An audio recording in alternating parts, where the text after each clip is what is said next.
Hello అందరికీ welcome to రియాస్ kitchen. ఈరోజు నోరూరించే అరుసులు ఎలా చేసుకోవాలో చూద్దాము. ముందుగా దీని ప్రాసెస్ ఏంటంటే, ముందు రోజే మనం బియ్యం నానబెట్టుకుని ఉంచుకోవాలండి.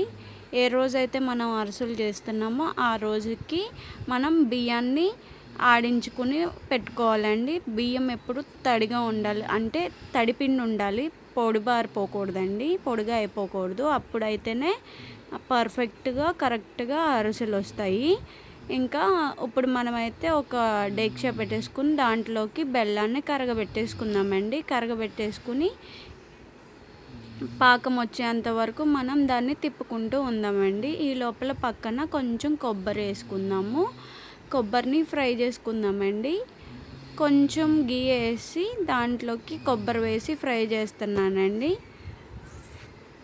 కొంచెం కలర్ చేంజ్ అయ్యేంత వరకు ఫ్రై చేసుకున్న తర్వాత మనం ముందుగానే ఈ బెల్లాన్ని మనం మెల్ట్ చేసుకున్నాం కదండి, అది ఒకసారి మనం వడకట్టుకుందామండి. చూడండి పాకం వచ్చిందా లేదా అని చూస్తున్నారు. దీంట్లోకి మనం పాకం వచ్చేసిందండి. మరీ గట్టిగా ఉండకూడదు, లేత పాకం, కొంచెం ముదురు లేత అట్లా ఉంటుంది కదండి. వాటర్లో పడగానే కొంచెం సౌండ్ రావాలి, అంతే, అది పర్ఫెక్ట్ పాకం అన్నమాట. ఇప్పుడు దీంట్లోకి మనం అన్నీ యాడ్ చేసుకుందామండి. పాకం రెడీ అయిపోయిన తర్వాత దీంట్లోకి ముందుగా కొంచెం గీ వేసుకుందాం. తర్వాత బియ్యపిండి కొద్దిగా వేసుకుంటూ మనం కలుపుకుంటూ ఉందామండి. మనకు నచ్చిన వాళ్ళు అయితే కొబ్బరి వేసుకుంటారు, కొంతమంది నువ్వులు వేసుకుంటారు. ఇవి రెండు వేసుకుంటే ఏంటంటే టేస్ట్ బాగుంటుంది అన్నట్టు కొబ్బరి నువ్వులు వేసుకున్నామండి దీంట్లోకి. ఇంక ఇది చక్కగా కలుపుకుంటూ ఉండండి. ఎంతవరకు అయితే మనం తిప్పగలుగుతున్నామో అంతవరకు మనం పిండి వేసుకోవచ్చండి. పిండి వేసుకుని తిప్పుకుంటూ ఉండాలండి, అంతేనండి. అది పక్కకు పెట్టేసుకొని మూత పెట్టుకుందామండి. ఈ లోపల ఆయిల్ హీట్ చేసుకుందామండి. ఆయిల్ హీట్ చేసుకొని ముందుగా మనం తయారు చేసుకున్న పిండిని అరిసెల్లాగా ఒత్తుకుందామండి.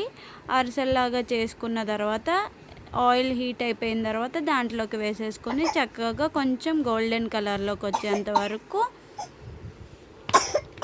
మనం కాగబెట్టుకుందామండి, ఫ్రై చేసుకుందామండి. దీన్ని ఇట్లా అరిసెలు ఒత్తుకునేది ఉంటుందండి, నా దగ్గర లేక ఇలా ఆప్షన్ చూపిస్తున్నాను, అంతేనండి. అరిసెలు తయారీ అయిపోయినాయి. ఈ వీడియో మీకు నచ్చితే like, comment, share and subscribe చేయండి. పక్కనే ఉన్న బెల్ ఐకాన్ ప్రెస్ చేయండి. Thanks for watching. Bye bye.